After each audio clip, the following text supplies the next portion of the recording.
to voice the concerns of the riverine communities alongside the transboundary rivers of Tripura, Kutch International organized Nodi Boitoks, or river meetings under a regional program. Transboundary Rivers of South Asia, TROSA, managed by Oxfam and supported by the government of Sweden.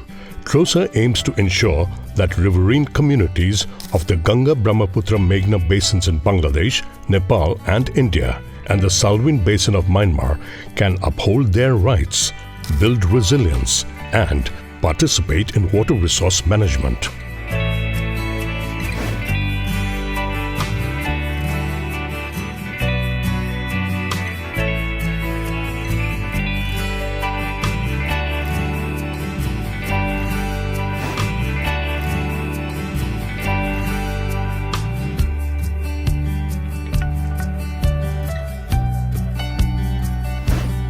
Tripura has 10 transboundary rivers.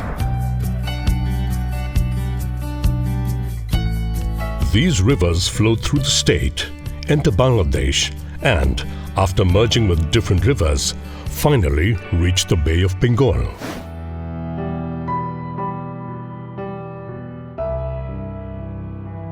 River water has become almost unusable due to excessive pollution.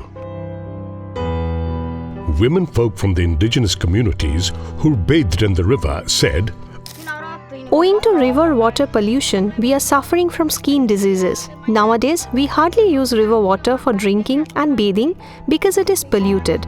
Ironically, even with the river water at our doorsteps, we do suffer from a drinking water crisis. We travel almost a mile daily to collect drinking water."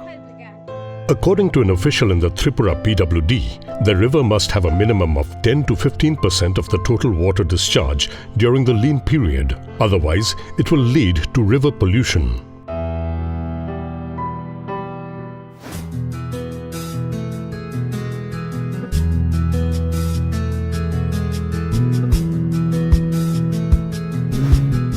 During the monsoon season, the rivers overflow and cause heavy erosion of banks and negatively affect the riverine communities living along the river.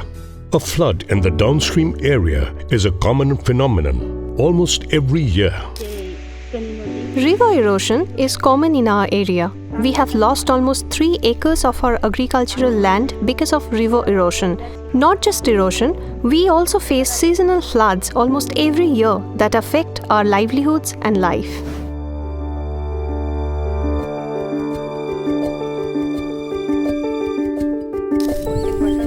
Though the government is working to stop river erosion, more active steps need to be taken by them to control further erosion.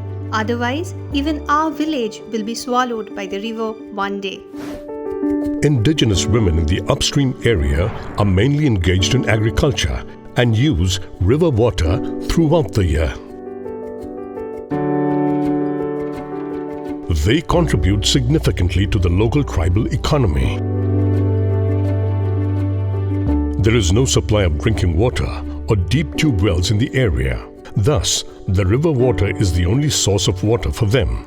They incur huge losses in agriculture because of the water crisis in the upstream area. The people living in the subroom area are not able to use the river water beyond the fenced border. Earlier, we used to go to the river and draw water for daily use, but since the fencing of the border, the use of river water has been restricted to us. Those who have agricultural land beyond the fence are only allowed to go at a certain time for cultivation. Animal husbandry was one of the main livelihood options for the women in the subroom area. Riverbank was the major source of fodder.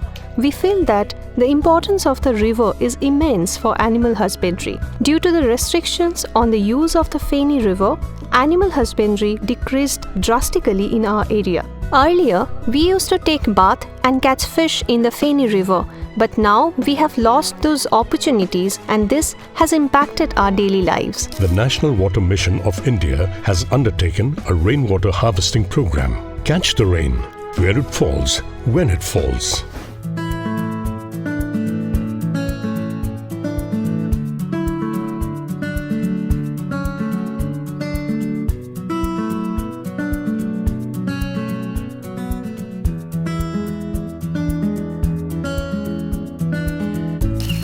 The government's intervention to store rainwater by making ponds in the villages has been good. I have heard many such ponds have been built in a number of villages in Tripura. In our village, women do not have much work. Therefore, if the women are allowed to use these newly created ponds for small businesses, they can become financially well off. In that case, the government must provide for training, financial assistance to support works like pisciculture, animal husbandry, etc. Women should be given first preference.